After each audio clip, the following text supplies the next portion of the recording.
Alléluia. Donc, qu'est-ce qu'une assemblée? Une assemblée, c'est une réunion de chrétiens, en fait. Alors, nous allons voir quelque chose dans Ésaïe 59, versets 1 et 2. Nous connaissons ces choses, mais c'est bien de nous rappeler. Enfin, moi, j'étais conduit à méditer là-dessus. Ésaïe 59, versets 1 et 2. Tentez. Des fois, on dit, oh, Dieu n'entend pas. Non, là, il dit, non, la main de l'Éternel n'est pas trop courte pour sauver. Sauver, ce n'est pas que le salut, vous savez, la vie éternelle. C'est sauver des circonstances, sauver d'une situation, sauver de nos ennemis. Il dit, non, la main de l'Éternel n'est pas trop courte pour sauver, ni son oreille trop dure pour entendre. Alors, si ta main n'est pas trop courte et si ton oreille n'est pas trop dure pour entendre, c'est quoi le blocage? Verset 2, mais ce sont vos crimes qui mettent une séparation entre vous et votre Dieu. Ce sont vos péchés qui vous cachent sa face et l'empêchent de vous écouter. Amen. Et là, il s'adressait au peuple d'Israël. Aujourd'hui, il s'adresse à son Église, à ses assemblées qui sont disséminées sur toute la surface de la terre, où on ne voit pas l'exaucement des prières. Le ciel est fermé. Pourquoi le ciel est fermé? Parce que l'ensemble de la congrégation, voilà, crime, séparation entre vous. Il dit au verset 3, là il donne des pistes, hein, car vos mains sont souillées de sang et vos doigts de crime. Vos lèvres profèrent le mensonge, votre langue fait entendre l'iniquité. Nul ne se plaint avec justice, nul ne plaide avec droiture. Il s'appuie sur des choses vaines et se disent des faussetés, etc., etc. Amen. Le cœur pur et les mains innocentes. Et ça, ce n'est pas valable pour une partie de l'Assemblée, ça doit être valable pour toute l'Assemblée. Alléluia. Rappelez-vous qu'un peu de levain fait lever toute la pâte. Mais on doit publier la vérité dans les assemblées, parce que la vérité libère. Alléluia. Alors, ça c'était dans l'Ancien Testament. On va voir qu'est-ce que Paul nous dit aussi dans Galates. Vous savez, Galates, c'est une épître vraiment fantastique, qu'on devrait mais connaître par cœur ça. Et, enfin, quand je dis connaître, c'est comprendre spirituellement qu'est-ce qu'il veut dire. On va d'abord prendre Galates 5, verset 1. Christ est mort. Lorsqu'on donne notre vie à Jésus, nous avons été affranchis. Et il dit, c'est pour la liberté que Christ nous a affranchis. C'est pour la liberté que Christ nous a affranchis. Alléluia. Demeurez donc fermes et ne vous laissez pas de nouveau mettre sous le joug de la servitude. Amen. Vous savez que nous sommes libres de faire toutes choses, mais tout n'est pas utile. Ne retournons pas sous la loi. Ne faisons pas comme le chien qui est retourné à son vomi, ou la truie qui a été lavée, qui est retournée dans son bourbier. Alléluia. Non. Et on va prendre maintenant, toujours dans Galates 5, la dernière partie du verset. On peut prendre le verset 13 à 15, en fait. Frère, c'est Paul qui parle. Vous avez été appelés à la liberté, comme on a lu tout à l'heure. Seulement, ne faites pas de cette liberté un prétexte de vivre selon la chair. L'hypergrâce permet de vivre selon la chair. Lui dit non, ne faites pas usage de cette liberté pour vivre selon la chair, mais rendez-vous par amour, serviteurs les uns des autres. Amen. L'humilité de Christ doit se trouver dans l'assemblée de Dieu. S'il n'y a pas cette humilité-là, ça va être difficile que Dieu exauce toutes les prières. Vous comprenez?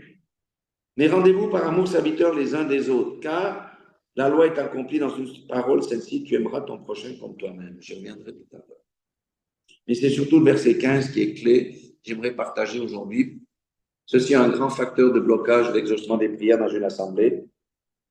Mais si vous vous mordez les uns et vous dévorez les uns les autres, vous savez qu'il y a des chrétiens cannibales, hein?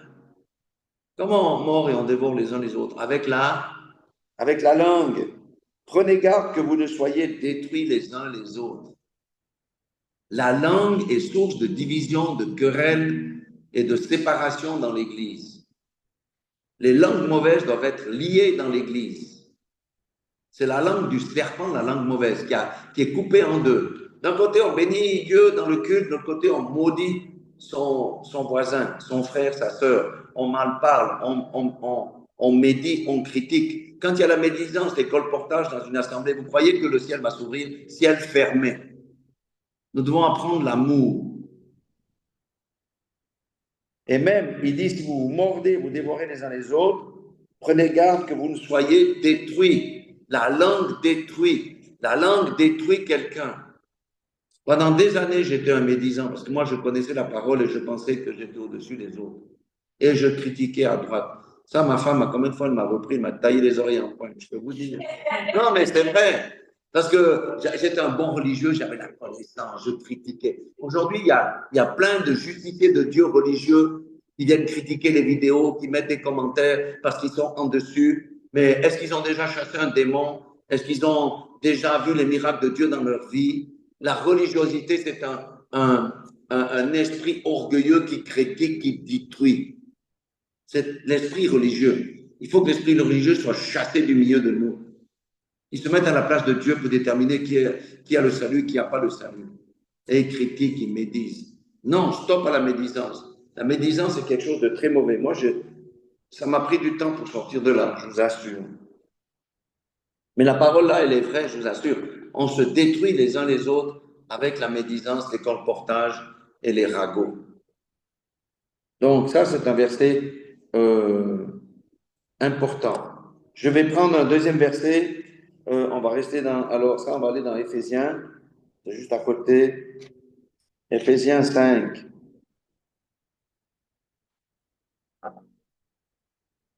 Ah, ça tue l'orgueil. Si seulement ça pouvait être une réalité dans le corps de Christ. Éphésiens 5, 21. Qu'est-ce que j'ai dit? 21, oui. Vous soumettant les uns aux autres dans la crainte de Christ. Qu'est-ce que ça veut dire? D'abord, ça veut dire qu'il n'y en a pas un qui est plus grand que l'autre.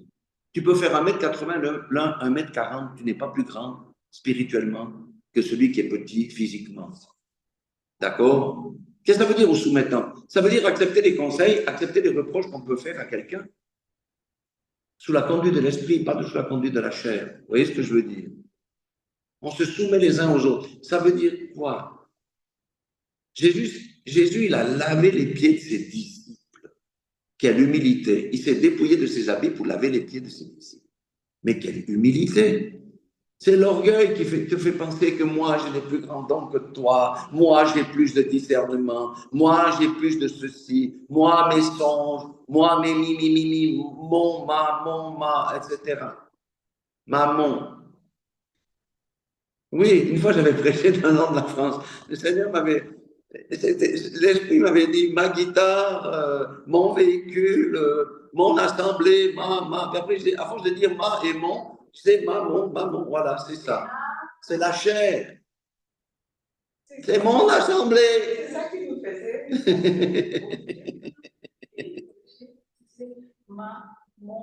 Et je donnais des exemples. Mon piano, ma voiture, oui, la chair. Et après, ça faisait maman, voilà, maman. Ici, on doit se soumettre les uns aux autres. Ça veut dire, je répète à quiconque entend cette vidéo. Toi qui as la grande connaissance, tu n'es pas plus grand que celui qui a moins de connaissance que toi. Parce qu'il n'a pas mérité pour avoir la connaissance, c'est Dieu qui te l'a donné. Sois humble. Humilie-toi devant ton frère, ta soeur. Parce que tu risques de tomber. Le Seigneur dit que l'orgueil précède la chute. Et l'arrogance aussi. Alléluia. Donc soyons humbles. Le caractère de l'agneau, c'est l'humilité. Alléluia. Puis encore quelque chose qui n'est pas si simple, mais qui est vraiment bien. C'est dans Colossiens, on va aller dans Colossiens, on ne va pas trop aller loin, c'est tout proche, quelques pages plus loin. Colossiens chapitre 3. Colossiens chapitre 3, verset 13. Ouais, Colossiens 3, 13.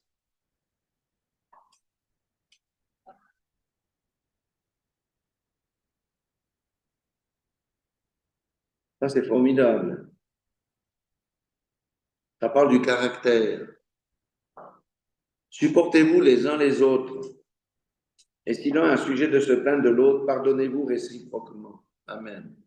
Le pardon, la patience, ça nous manque dans le corps de Christ, ça nous manque dans nos vies. Ça, je dois les supporter. Pardonnez-vous réciproquement. Parce qu'il y en a un qui te pique et toi, tu dois supporter. Et quand tu dois supporter quelqu'un, en général, on a des mauvaises pensées. C'est pour ça qu'on pêche l'un l'autre. C'est pour ça qu'il vous dit, pardonnez-vous réciproquement. C'est comme ça qu'on grandit. La Bible est très pratique. Paul nous a donné les clés.